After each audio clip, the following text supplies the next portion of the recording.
On June 28, 1914, a 19-year-old named Gavrilo Princip shot Archduke Franz Ferdinand in a street in Sarajevo. The assassination took less than 30 seconds. Within 6 weeks, every major power in Europe was at war. Within 4 years, 20 million people were dead, soldiers and civilians combined. 4 empires had collapsed, and the map of the world had been redrawn in ways that are still visible today. The question historians have been arguing about for over a century is whether the assassination caused the war, or whether the war was coming regardless and the assassination simply provided the moment it began. The answer is both, and understanding why requires understanding the world that existed before that shot in Sarajevo. Europe in 1914 was the most powerful continent on Earth, and also one of the most unstable. The major powers, Britain, France, Germany, Austria, Hungary, Russia, and the Ottoman Empire, had divided themselves into 2 armed camps through a series of alliances built over the preceding decades. The Triple Alliance linked Germany, Austria, Hungary, and Italy. The Triple Entente linked France, Russia, and Britain.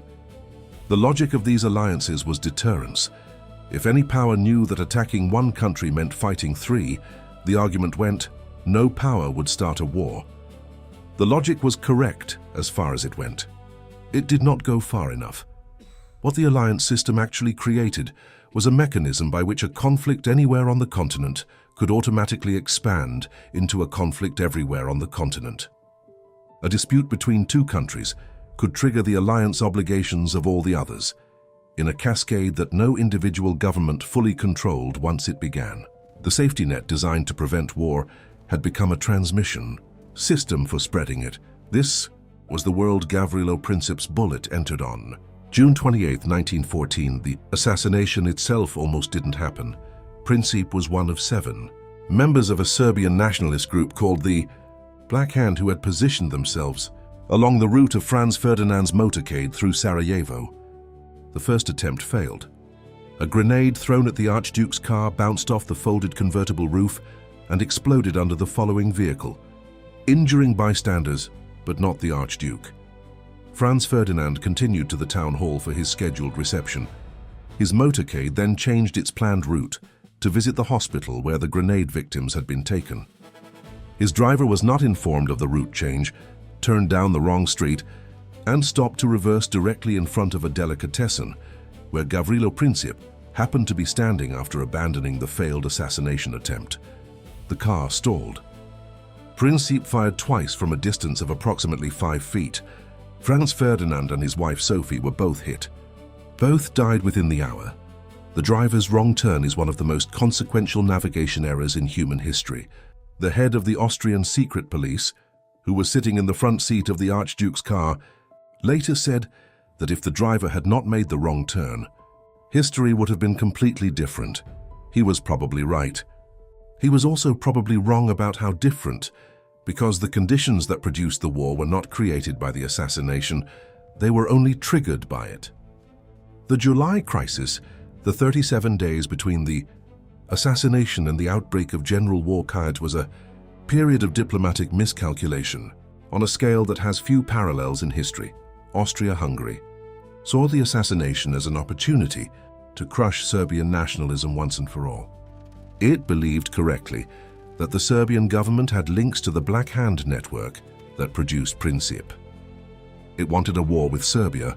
What it needed was a guarantee that Russia, which had historically positioned itself as the protector of Slavic peoples, would not intervene. Germany provided that guarantee on July 5 and 6, 1914, the infamous blank check, by which Kaiser Wilhelm II and his Chancellor told Austria-Hungary that Germany would support whatever action Austria-Hungary chose to take, including war.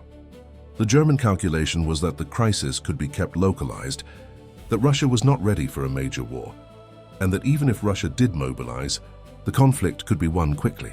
All 3 calculations were wrong.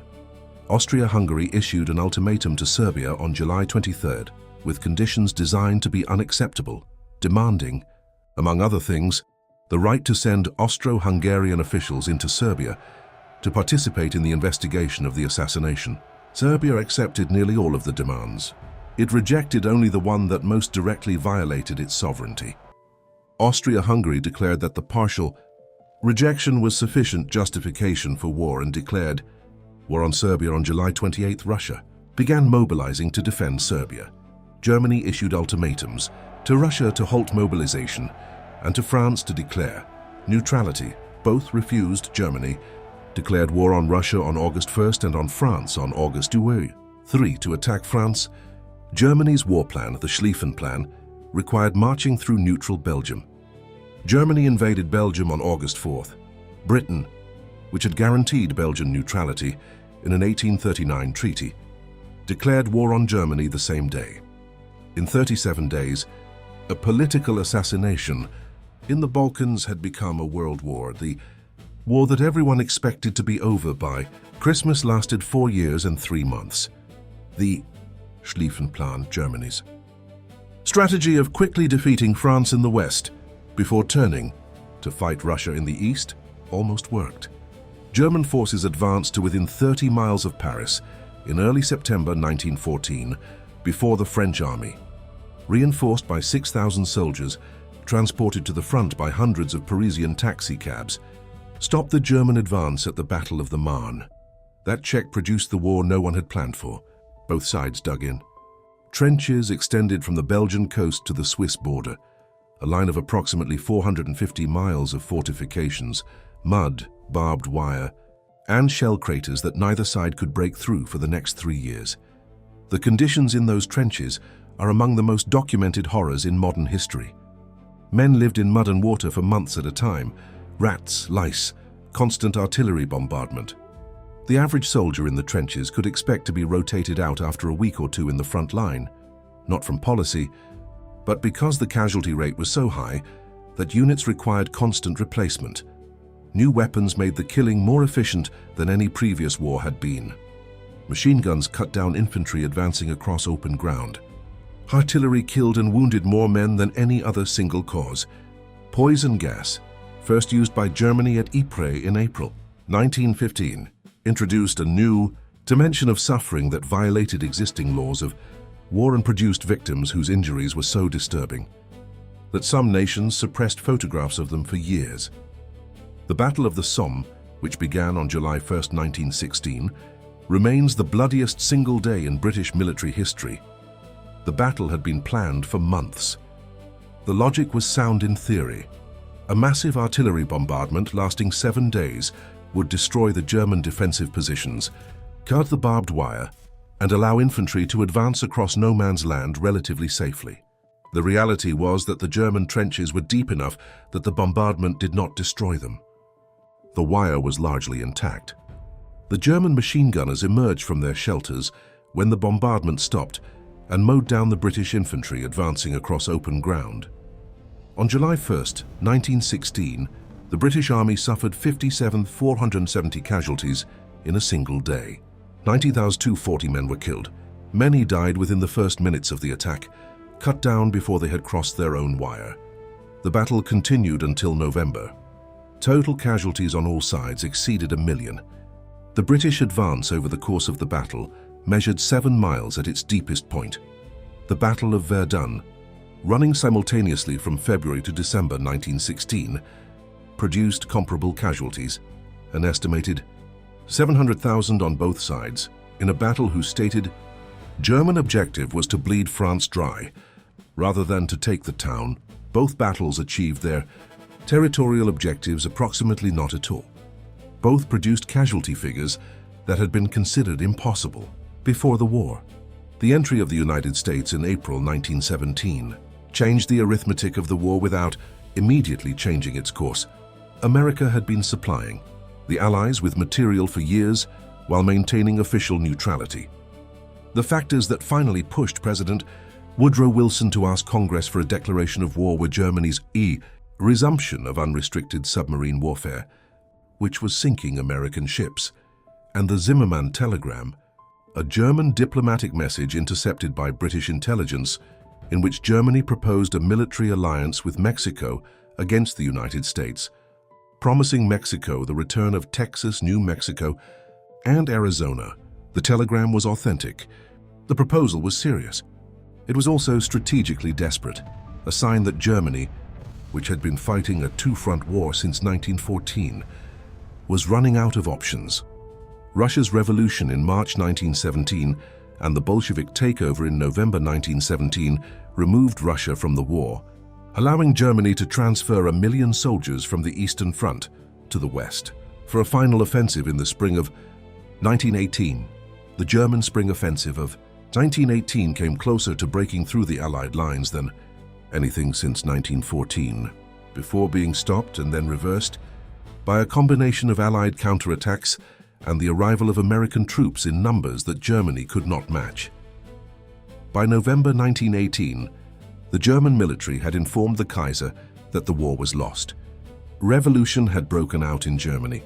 The Kaiser abdicated on November 9th. On November 11, 1918, at 11 a.m., the guns went silent. The peace that followed the war was built to punish Germany and produced the next war.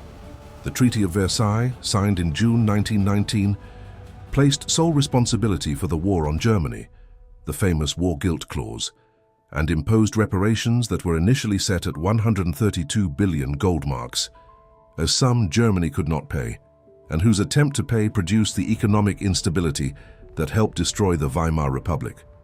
Germany also lost territory to France, Poland, Denmark, and Belgium, and was forbidden from maintaining more than a minimal army.